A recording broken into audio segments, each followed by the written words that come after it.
Hello everyone. Next topic हम शुरू करने वाले हैं फोर्थ यूनिट में कमर्शियल इंस्टॉलेशन में, दैट इज़ बस बार एंड बस बार चैम्बर। ठीक है, तो ये भी हमारे डिज़ाइन कंसिडरेशन के अंदर ये पॉइंट हम कंसिडर करेंगे कि जब हम इंस्टॉलेशन कर रहे हैं, डिज़ाइन कर रहे हैं, ठीक है, कमर्शियल इंस्टॉलेशन को, तो एक और सबसे इम्पॉर्टेंट चीज़ यहाँ पर आता है, इम्पॉर्टेंट इक्विपमेंट या मटेरियल बोल सकते हैं। ठीक है, इंस्टॉलेशन का एक पार्ट है, इम्पॉर्टेंट पार्ट है, जिसे हमें यहाँ पर कंसिडर करना मस्ट है। ठीक है, क्योंकि बस बार क्या है, बस बार का यूज़ सिंस कमर्शियल इंस्टॉलेशन में हम लोग बहुत ज़्यादा करेंट रेटिंग जो है बहुत ज़्यादा हाई होगा। ठीक है, क्योंकि यहाँ पर thousands of connecting light points होंगे, मोटर लोड्स होंगे, ठीक है, पावर लोड्स होंगे, तो यहाँ पे 3 फेज़ सप्लाई होगा, सिंगल फेज़ सप्लाई होगा। तो ओवरऑल हम पूरे कमर्शियल बिल्डिंग का या कमर्शियल इंस्टॉलेशन की बात करें तो यहाँ पर हमें जो करंट रेटिंग मिलेगा वो बहुत ही ज़्यादा हाई होगा। ठीक है, हंड्रेड्स ऑफ एम्पियर में आपको यहाँ पर करंट का जो लोड होगा, टोटल लोड, वो इतना मैक्सिमम करंट, ठीक है, थाउजेंड्स ऑफ एम्पियर या टोटल लोड ये ड्रॉ करेगा। तो इसके वजह से हम लोग को यहाँ पर बस बार इंस्टॉल करना पड़ता है। ठीक है, तो बस बार एक्चुअली में होता क्या है, इसका यूज़ हम लोग क्यों करते हैं, तो बस बार एक्चुअली एक सिंपल मेटल स्ट्रिप होता है। ठीक है, इसमें कनेक्टिंग पॉइंट्स होता है, इस तरीके से होल बना हुआ रहता है। ठीक है, ताकि इसमें हम लोग वायर्स को यहाँ पर अटैच कर सके, कनेक्ट कर सके। ठीक है, तो इस तरीके का बहुत ही पतला स्ट्रिप होता है। ये जो जनरल स्ट्रिप होता है ये कॉपर या हम लोग एलुमिनियम का प्रेफर करते हैं। ठीक है, क्योंकि दोनों का करंट कैरिंग कैपेसिटी काफ़ी ज़्यादा होता है एंड बहुत हाई करंट को ये बहुत लंबे टाइम तक, इनका मेल्टिंग पॉइंट बहुत कम होता है, सॉरी बहुत ज़्यादा होता है। इस वजह से हम इन दोनों को प्रेफर कर सकते हैं एज बस बार। ठीक है, तो सिंपल ये जो मेटल स्ट्रिप होता है इसे हम लोग बस बार के नाम से जानते हैं, जिसमें मल्टीपल कनेक्टिंग पॉइंट्स के लिए आपको इस तरीके से होल्स दिया हुआ रहता है। ठीक है, तो इन्हीं होल्स में हम लोग वायर को कनेक्ट करते हैं with the help of screws and connecting connectors. ठीक है, तो हम लोग डायरेक्टली इसको वायर के साथ कनेक्ट नहीं करते, हम लोग स्क्रूज एंड कनेक्टर्स के हेल्प से इसको कनेक्ट करते हैं। ठीक है, तो हमारे पास अगर आपका इनकमिंग साइड में हम लोग ध्यान दें, ठीक है, तो सपोज़ ये आपका ट्रांसमिशन लाइन आ रहा है। ठीक है, आपका एक सिंगल ट्रांसमिशन लाइन आ रहा है एंड डिस्ट्रीब्यूशन के टाइम क्या हो जाता है, ये जो वायर है ये इसी पॉइंट से आपका मल्टीपल वायर डिस्ट्रीब्यूट हो जाता है। ठीक है, तो अगर हम डिस्ट्रीब्यूशन ट्रांसमिशन लाइन की बात करें या फिर हम अपने कमर्शियल इंस्टॉलेशन में भी अगर हम एक आपका वायर रन कर रहा है एंड उसको डिफरेंट सर्किट में, ठीक है, इस तरीके से डिस्ट्रीब्यूट करना है, तो यहाँ पर आपका कनेक्शन होता है। ठीक है, एक वायर है एंड इस वायर को हम लोग कनेक्ट करते हैं। ठीक है, इस तरीके से, तो ये आपका वायर टू वायर कनेक्शन हो रहा है। ठीक है, तो इस तरीके से अगर हम लोग कनेक्ट करते हैं कमर्शियल इंस्टॉलेशन में, जहाँ पर कि वायर करंट का रेटिंग बहुत ही ज़्यादा हाई होता है, तो ये कनेक्शन, इस तरीके का इंस्टॉलेशन बहुत लंबे टाइम तक के लिए प्रेफरेबल नहीं है। ठीक है, क्योंकि बहुत ज़्यादा हाई अमाउंट ऑफ करंट यहाँ पे फ्लो होगा। ठीक है, और तो यहाँ पर उतना ही ज़्यादा हीट भी डिसिपेट होगा। ठीक है, हीट बहुत ज़्यादा प्रोड्यूस होगा एंड बहुत ज़्यादा हीट प्रोड्यूस होने की वजह से आप इसके ऊपर जो इंसुलेशन लगाएंगे, ठीक है, इस कनेक्टिंग पॉइंट के पास आप इंसुलेशन टेप्स यूज़ कर सकते हैं। तो जो हम टेप्स लगाएंगे, ठीक है, जो भी इंसुलेशन हम यहाँ पर यूज़ करेंगे, तो वो हीट की वजह से बहुत लंबे टाइम या फिर कुछ टाइम के बाद ये मेल्ट होना शुरू हो जाएगा। ठीक है, तो ये मेंटेनेंस के व्यू से या फिर सेफ्टी के व्यू से भी, ठीक है, इस तरीके का इंस्टॉलेशन करना सही नहीं है। तो इसी कंडीशन को अवॉइड करने के लिए हम लोग यहाँ पर बस बार्स का यूज़ करते हैं। ठीक है, तो यहाँ पर आपका बस बार कुछ इस तरीके का होगा। ठीक है, इसमें मल्टीपल पॉइंट्स हो सकते हैं, जितना पॉइंट हम में डिस्ट्रीब्यूट करना चाहते हैं उतना पॉइंट वाला बस बार ऑप्ट कर सकते हैं, या फिर उसके अलावा हम उससे ज़्यादा पॉइंट्स वाले भी कंसिडर कर सकते हैं, ताकि फ्यूचर में हम अगेन यहाँ से कनेक्शन कर सकें। ठीक है, तो सपोज़ आपका एक इनकमिंग इस तरह से आ रहा है, ठीक है, एंड इसको डिस्ट्रीब्यूट करना है अलग अलग पॉइंट में। ठीक है, तो इस पॉइंट को हम स्क्रूज एंड कनेक्टर्स के हेल्प से पहला पॉइंट में इनकमिंग ये हो गया, तो इससे हम यहाँ पर कनेक्ट कर देंगे। ठीक है, और बहुत टाइटली हम लोग इसको कनेक्शन करेंगे ताकि कोई भी एयर गैप ना रहे, यहाँ पर हीट का प्रोडक्शन बहुत ज़्यादा ना हो। ठीक है, तो उसको अवॉइड करने के लिए हम लोग टाइटली ये कनेक्शन करेंगे। उसके बाद अब हमें आउटगोइंग वायर निकालना था। सपोज 4 या 5 जितना वायर हमें आउटगोइंग देना हो, तो हम इस पॉइंट से, ठीक है, एक वायर निकाल लेंगे जिसका करंट का फ्लो कुछ इस डायरेक्शन में होगा। यहाँ से हम एक पॉइंट निकाल सकते हैं, यहाँ से एक पॉइंट निकाल सकते हैं। ठीक है, इनकमिंग है तो इसका करंट का डायरेक्शन इस तरीके से। तो ये आपका पैरेलल कनेक्शन यहाँ पर इस तरीके से हम लोग कर सकते हैं। तो यहाँ पर हम लोग देख पा रहे हैं ये आपका इनकमिंग वायर था और यहाँ पर आकर ये डिस्ट्रीब्यूट हो गया। ठीक है, तो ये आपका कंडक्टिंग स्ट्रिप ही है। ठीक है, जो बस बार है आपका कंडक्टिंग है, तो ये आपके करंट को डिस्ट्रीब्यूट कर देगा सर्किट 1 में, सर्किट 2 में, सर्किट 3 में। ठीक है, तो इस तरीके से हम लोग इस रीज़न से हम लोग बस बार का यहाँ पर सिलेक्शन करते हैं। ठीक है, तो बस बार जो स्ट्रिप होगा वो आपका कॉपर या एल्युमिनियम का ही मेनली होता है। ठीक है, बट अगर हमें डिस्ट्रीब्यूशन बॉक्स में यूज़ करना है तो हम कॉपर को प्रेफर करते हैं, क्योंकि इसका जो करंट रेटिंग होता है, ठीक है, कॉपर का करंट कंडक्शन कैपेसिटी एल्युमिनियम के कंपैरिजन में ज़्यादा होता है। ठीक है, बट सेम तरह का बस बार्स या फिर मेटल स्ट्रिप्स हम लोग अर्थिंग के लिए भी यूज़ करते हैं। ठीक है, अर्थिंग इलेक्ट्रोड टाइप या फिर स्ट्रिप हम लोगों ने देखा था, प्लेट अर्थिंग देखा था, स्ट्रिप अर्थिंग देखा था। तो हम लोग इस तरीके का स्ट्रिप भी यूज़ कर सकते हैं अर्थिंग प्रोसेस के लिए। बट अर्थिंग प्रोसेस में हम जनरली एल्युमिनियम स्ट्रिप का यूज़ करते हैं, क्योंकि इसका जो मेल्टिंग पॉइंट होता है बहुत ज़्यादा हाई होता है। ठीक है, और कंटिन्यूअस हाई करंट फ्लो होने की वजह से हीट बहुत ज़्यादा प्रोड्यूस होगा। ठीक है, एंड मेल्ट होने के चांसेस होगा अगर हम लो मेल्टिंग पॉइंट वाला मेटल ऑप्ट करते हैं। तो यहाँ पर एल्युमिनियम का मेल्टिंग पॉइंट बहुत ज़्यादा हाई होता है, इस वजह से हम लोग अर्थिंग प्रोसेस के लिए एल्युमिनियम स्ट्रिप का यूज़ करते हैं। ठीक है, तो यहाँ पर हम लोग देख सकते हैं इनकमिंग लाइन कनेक्टेड होता है। ठीक है, आपके डिस्ट्रीब्यूशन बॉक्स में जाएगा, एंड डिस्ट्रीब्यूशन बॉक्स में वहाँ पर बस बार्स होते हैं। ठीक है, जैसे हम डिस्ट्रीब्यूशन बस बार्स बोलेंगे। ठीक है, और यहाँ से आपका फिर बाकी के लोड सर्किट्स में सप्लाई किया जाता है या फिर सब सर्किट्स में कनेक्शन जाता है। ठीक है, अब ये जो बस बार्स है, इस बस बार्स को एक बॉक्स में बंद कर दिया जाता है। ठीक है, जहाँ पर आपका डिस्ट्रीब्यूशन बॉक्स होगा। ठीक है, तो उसे हम लोग बस बार चैम्बर्स भी कहते हैं। ठीक है, तो यहाँ पर फिक्स्ड बस बार्स होते हैं। ठीक है, फिक्स्ड फोर बस बार्स होंगे। ठीक है, जिसमें कि आपको 3 जो होगा 3 फेज़ के लिए होगा। ठीक है, 3 बार्स जो होगा बस बार होगा हम फेज़ के लिए यूज़ करेंगे, एंड 4th हम लोग न्यूट्रल के लिए यूज़ करेंगे। ठीक है, तो बस बार चैम्बर हम 4 बस बार्स चैम्बर टाइप हम लोग यूज़ कर सकते हैं। ठीक है, एंड साइज़ ऑफ बस बार आपका ऑब्वियसली डिपेंड करेगा नंबर ऑफ़ स्ट्रिप्स में। ठीक है, यानी कि आप कितना, ये हम लोग देखेंगे आगे किस तरीके से नंबर ऑफ़ स्ट्रिप्स हम लोग निकाल सकते हैं। तो ये कितना स्ट्रिप, नंबर ऑफ़ स्ट्रिप हम लोग यूज़ कर रहे हैं एज बस बार। ठीक है, तो उसके साइज़ पे डिपेंड करेगा।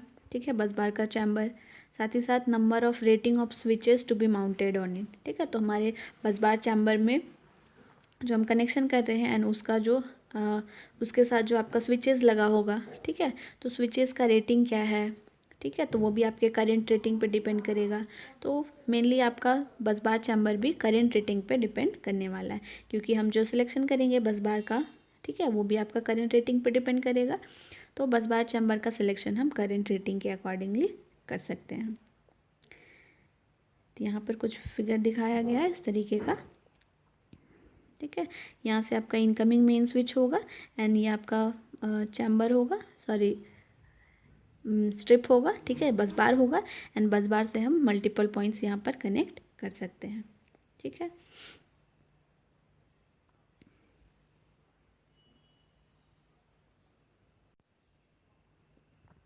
यहाँ पर देख सकते हैं बस बार साइज़ का कैलकुलेशन, यानी कि बस बार का अगर हम सिलेक्शन करना चाहते हैं तो हम किस बेसिस पे कर सकते हैं। तो जनरली हम कॉपर या फिर एल्युमिनियम बार यूज़ करते हैं। ठीक है, कॉपर या एल्युमिनियम बार हम चूज़ करेंगे। तो इस तरीके का बस बार होता है। ठीक है, इसका जो इस तरीके से हम ये वाला जो लेंथ होगा इसको हम विड्थ कंसिडर करेंगे, एंड ठीक है, ये वाला आपका जो स्मॉल पार्ट है ये इसका थिकनेस हो जाएगा। ठीक है, तो मेनली जो आपको बस बार्स का साइजेस होता है वो आपको विड्थ इनटू थिकनेस के टर्म में, ठीक है, तो इस साइज़ का आपको बस बार जनरली मिलता है। ठीक है, तो बस बार सभी साइज़ का आप किसी भी साइज़ का परचेज़ नहीं कर सकते हैं। आपको स्टैंडर्ड रेटिंग के स्टैंडर्ड डायमेंशन के अकॉर्डिंग बस बार्स आपको मिलेगा। ठीक है, तो कुछ स्टैंडर्ड वैल्यूज़ है लाइक 10x6 का, ठीक है, जहाँ पर 10 आपका हो गया विड्थ, थिकनेस हो गया, ठीक है, 6 का, तो आपको थिकनेस जनरली 6 या 10 mm का मिलता है। ठीक है, तो ये जो आपको 10 mm वाला है ये हम लोग एज बस बार चैम्बर में यूज़ करते हैं। एंड 6 mm थिकनेस वाला जनरली हम लोग अर्थिंग के लिए यूज़ करते हैं। ठीक है, विड्थ आपका वेरी कर सकता है। ठीक है, 20-30x10 का मिल सकता है। ठीक है, 40x10 का मिलेगा, 50x10, 100x10। ठीक है, तो ये आपका करेंट रेटिंग पे चेंज होता हुआ जाता है, वेरी करता हुआ जाएगा। तो ये कुछ स्टैंडर्ड डायमेंशन है। ठीक है, स्टैंडर्ड साइज़ है आपके बस बार्स का। ठीक है, तो यहाँ पर हम लोग सपोज़ करेंट रेटिंग पर डिपेंड करेगा आपका बस बार, तो हम लोग किस तरीके से साइज़ हम लोग कैलकुलेट कर सकते हैं यहाँ पर देखेंगे। तो जो कॉपर बस बार होता है, ठीक है, इसका करंट कैरिंग कैपेसिटी अगर हम देखें तो पर यूनिट एरिया, ठीक है, 1 mm² में ये 1.6 एम्पियर तक का करंट ये कैरी करने का कैपेसिटी रखता है। जबकि हम एलुमिनियम बस बार का देखें तो ये 1 mm², ठीक है, इतने एरिया में ये 0.8 एम्पियर ही कैरी करता है। ठीक है, ऑब्वियसली करेंट कॉपर आपका उसका कंडक्टिविटी ज़्यादा होता है, तो वो पर यूनिट एरिया वो ज़्यादा करंट कैरी करेगा। ठीक है, एलुमिनियम के लिए स्टैंडर्ड वैल्यू 0.8 यहाँ पर दिया गया है। तो हम लोग इसका साइज़ फाइंड आउट करते हैं। ठीक है, अगर सपोज़ हमने अपने पूरे सर्किट का, पूरे कमर्शियल इंस्टॉलेशन का हमने लोड कैलकुलेशन किया, तो वहाँ से हमें करंट का वैल्यू सपोज़ 315 एम्पियर का मिला। ठीक है, तो अब तो हम कॉपर बस बार का, अगर हम कॉपर के लिए कॉपर बस बार अगर हमने सेलेक्ट किया है तो इसका एरिया अगर हम टोटल एरिया कैलकुलेट करना चाहें, ठीक है, तो ये टोटल करंट जितना ये कैरी करेगा, ठीक है, डिवाइडेड बाय ये पर यूनिट जितना कैरी कर रहा है। ठीक है, तो इन दोनों का रेशियो जब हम निकालेंगे तो आपको टोटल एरिया ऑफ कॉपर बस बार मिल जाएगा। ठीक है, तो ये अप्रॉक्सीमेटली 196.87 या 197 mm² हम इसका एरिया कंसिडर कर सकते हैं। ठीक है, for 315 ampere of current. Standard thickness हमने देखा, स्टैंडर्ड थिकनेस आपको 10 mm का जनरली बनाया जाता है। ठीक है, तो स्टैंडर्ड थिकनेस हम बस बार के लिए यहाँ पर हम 10 mm ऑप्ट करेंगे।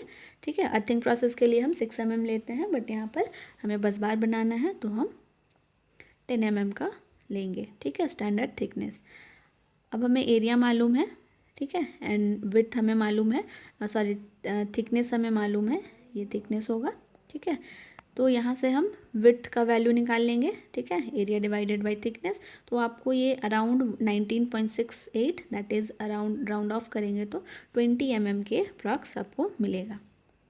ठीक है, तो यहाँ से हम लोग कंक्लूड कर सकते हैं कि for current rating of 315 ampere अगर हम कॉपर बस बार सेलेक्ट करना चाहते हैं तो हम किस साइज़ का लेंगे। ठीक है, width cross thickness that is 20x10 mm का हम कॉपर बस बार सेलेक्ट कर सकते हैं फॉर 315 एम्पियर करंट रेटिंग। ठीक है, तो अगर हम एक स्ट्रिप ही यूज़ कर रहे हैं, ठीक है, एक स्ट्रिप यूज़ कर रहे हैं तो यहाँ पर हम 20 विड्थ वाला, ठीक है, 20 mm विड्थ वाला एक स्ट्रिप हम यूज़ कर रहे हैं। ठीक है, तो ये इस तरीके से रिप्रेजेंट किया जाता है। ठीक है, सेम अगर हम एलुमिनियम बस बार के लिए साइज़ फाइंड आउट करना चाहे सेम करंट रेटिंग के लिए, तो देखते हैं साइज़ का हमें मिलता है। तो अगेन हम यहाँ पर एरिया ऑफ एलुमिनियम बस बार निकालेंगे, तो total current carrying capacity divided by per unit area जितना वो करंट कैरी करता है। ठीक है, तो ये हमें मिलेगा अराउंड 393.75 mm² के इक्वल। ठीक है, तो अगेन हम थिकनेस स्टैंडर्ड थिकनेस लेंगे 10 mm का, एंड यहाँ से विड्थ कैलकुलेट करेंगे। ठीक है, तो टोटल एरिया बाय आपको थिकनेस, दैट इज़ आपको विड्थ यहाँ पर 40 mm के इक्वल आपको मिलेगा। ठीक है, तो यहाँ पर हम कंक्लूड कर सकते हैं कि for current rating of 315 ampere, same current जैसे हमने कॉपर बस बार के लिए निकाला था, सेम करेंट रेटिंग के लिए अगर हम एल्यूमिनियम बस बार लेना चाहें तो किस साइज़ का लेंगे, 40 क्रॉस 10 mm का हमें ऑप्ट करना होगा। ठीक है, अगेन यहाँ पर हमें 40 विड्थ कंसिडरेबल है। ठीक है, 40 mm का विड्थ कंसिडरेबल है, तो हम ऑप्ट कर सकते हैं इजीली, तो हम एक ही स्ट्रिप लेंगे। ठीक है, तो 40 क्रॉस 10 का अगर हम लेंगे तो ये कंप्लीट 315 एम्पियर को ईजिली ये कैरी कर सकता है। तो इस तरीके से हम लोग साइज़ कैलकुलेट करते हैं बस बार्स का। ठीक है, अब अगर हमें बहुत ज़्यादा करंट रेटिंग हाई हो गया, ठीक है, तो यहाँ पर हम लोग नंबर ऑफ़ स्ट्रिप्स को बढ़ा सकते हैं। तो किस तरीके से बढ़ाएंगे, तो एल्यूमिनियम बस बार के लिए अगर सपोज हमने सेलेक्ट किया तो total current carrying divided by per unit area. ठीक है, जितना करंट कैरी कर रहा है, तो ये आपको मिलेगा एरिया ऑफ एल्यूमिनियम बस बार का, तो 2000, ठीक है, mm² आपका एरिया हो गया। विड्थ हम यहाँ से निकालेंगे, अगेन हम 10 स्टैंडर्ड वैल्यू लेंगे थिकनेस का, तो आपको जो विड्थ मिलेगा 200 mm का मिलेगा। ठीक है, तो ये 200 mm का जो अगर हम स्ट्रिप का विड्थ लेंगे, ठीक है, तो ये थोड़ा नॉन कंसेंट्रेबल है, तो इस वजह से हम क्या करेंगे, इंस्टेड ऑफ चूजिंग 200 mm वाला बस बार, ठीक है, हम क्या करेंगे 100 mm वाला 2 बस बार हम ऑप्ट कर लेंगे। ठीक है, तो इसका विड्थ हम डिवाइड कर देंगे। ठीक है, तो ये आपका 200 mm का विड्थ बनाने के लिए हम क्या करेंगे 100 mm का 2 बस बार ले लेंगे। ठीक है, क्योंकि अगर 200 mm विड्थ वाला जितना करंट कैरी करेगा, ठीक है, तो वो डिवाइड हो जाएगा 100 में। ठीक है, तो इस वजह से हम लोग उसको 2 स्टेप चूज़ करेंगे जो कि टोटल करंट आपका 1600 एम्पियर को कैरी करने के लिए एलिजिबल होगा। ठीक है, तो यहाँ पर I इज इक्वल्स टू 1600 लिया था, तो साइज़ ऑफ एल्यूमिनियम बार क्या मिला हमको, क्या कंसिडर कर सकता है 100 × 10 वाला लेंगे। ठीक है, एंड यहाँ पर 2 नंबर ऑफ स्ट्रिप्स हम यूज़ करेंगे। ठीक है, तो इस वजह से हम रिप्रेजेंट करेंगे कि 100 × 10 वाला एंड 100 विड्थ वाला हम लोग कितने नंबर ऑफ स्ट्रिप्स यहाँ पर ले रहे हैं, तो 2। तो इस वजह से हम लोग इस तरीके का रिप्रेजेंटेशन करते हैं फॉर नंबर ऑफ स्ट्रिप्स। ठीक है, तो ये आपको साइज़ भी मिल गया एंड नंबर ऑफ स्ट्रिप्स भी मिल गया। तो इस तरीके से हम लोग बस बार्स का सिलेक्शन करते हैं, उनके रेटिंग्स, उनका साइज़ फाइंड आउट कर सकते हैं। ठीक है, depending upon the rating of current. ठीक है, टोटल करंट कैरिंग कैपेसिटी के अकॉर्डिंग हम लोग उसको कैलकुलेट कर सकते हैं। ठीक है, कनेक्शन किस तरीके से करना है ये हमने देखा। ठीक है, ये आपका होल्स बना हुआ रहता है, हम लोग स्क्रूज एंड कनेक्टर्स के हेल्प से टाइटली इनको कनेक्ट करते हैं। ठीक है, ये आपका एक इनकमिंग इधर से होगा और बाकी सारे आउटगोइंग। ठीक है, तो मल्टीपल पॉइंट्स को यहाँ पर डिवाइड करने के लिए डिस्ट्रीब्यूशन पर्पस के लिए मेनली बस बार का यूज़ किया जाता है। ठीक है, तो ये था हमारा अगेन डिज़ाइन कंसिडरेशन के अंदर हमारा एक और पॉइंट जो कि बहुत इंपॉर्टेंट पार्ट है। ठीक है, बस बार एंड बस बार चैम्बर्स।